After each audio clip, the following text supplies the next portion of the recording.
Hi friends, Ryan Fewens-Bliss here, Executive Director at Michigan College Access Network.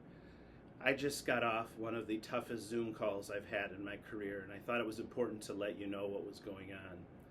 I just got done telling our college advisors and college completion coaches that over the weekend, notification came from the federal AmeriCorps agency and from Michigan Community Service Commission that our AmeriCorps grants were to be terminated. The irony of this is that the administration named last week National Volunteer Week, and on the last day of National Volunteer Week, they terminated $400 million in local volunteer programming grants, which we believe is about 80% of the grants that existed. We knew over the past few weeks that the Doge folks were visiting the AmeriCorps headquarters in DC. We saw that they had put 85% of their staff on administrative leave, had offered buyouts and early retirements, like we've seen in other federal agencies. They terminated all of the federally run AmeriCorps programs immediately, but they had not yet touched the state-based grants until this weekend. All 4 of MCAN's AmeriCorps grants are on the list to be terminated. That includes our AmeriCorps Pathways Planning Grant, our not even launched Universal FAFSA Vista program, and our 2 oldest programs, our College Advising Program, Advise Michigan, and our college coaching program, the College Completion Corps. We're devastated. While we have not been given a firm termination date, we know that the administration is intending for this to be immediate. Over the weekend, I gathered our staff here at the MCAN headquarters to make a response plan. We formed activities in 3 buckets: fight, fix, and fold. And we'll be working on all 3 of those strategies concurrently over the coming weeks.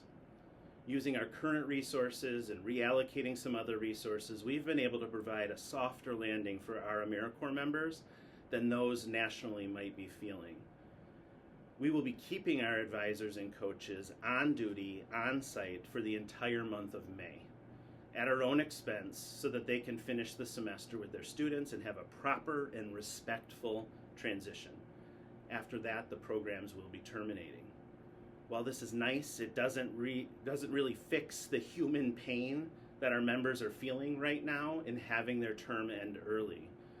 We do understand that they'll still be able to get their education award as promised, but not the full award that they were promised, but rather a prorated one. We're doing our best to provide the love and care that they so deserve. If you or your agency are in a position to help our host colleges or host high schools keep their coaches or advisors for their full term, we would encourage you to do so, and we'll work with you to do so. All of the federal regulations that we take such pains during normal course of events to follow are out the window once we're no longer an AmeriCorps program. Suddenly, we can get a little bit more creative with you. We'll be treating our own AmeriCorps funded staff with as much love and care as we are the members.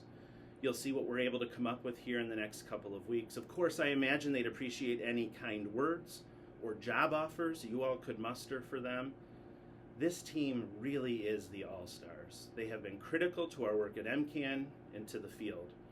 Should we lose any of them, it will be a real loss to the entire network. Now, I've seen a lot of talk online and on the news about fraud and waste at the federal government, and I want to be very, very clear. The regulations that AmeriCorps programs and members are held to would blow your mind. No one is getting rich or committing fraud from these programs fighting poverty. The agency was staffed by the best federal workers. Our programs were filled with people who gave up a year or more of their life to serve their country domestically. With the current rhetoric in DC, you'd think these are the exact programs that they would want to lift up and expand. These changes will hurt our network.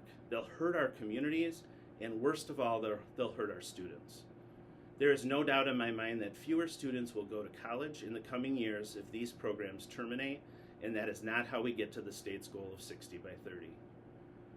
Well, I think there's limited action that we can do to change things at the federal government right now. It never hurts to reach out to your elected officials and letting them know how you feel. The chairperson of the House committee that oversees all of AmeriCorps happens to be Michigan's own Representative Tim Walberg. I know his office would welcome your calls and emails. I promise you, this is not the last you will hear from MCAN. about college advising in high schools or college coaching on campuses. We know that, if anything, the need for these programs is growing rather than shrinking. Hopefully, we'll gather the right partners together to pick up these pieces of these two amazing programs and build something even better. You all know how to reach me. I appreciate your thoughts, your ideas, your frustrations, and I'm open to hearing them all. Please reach out. Thanks so much.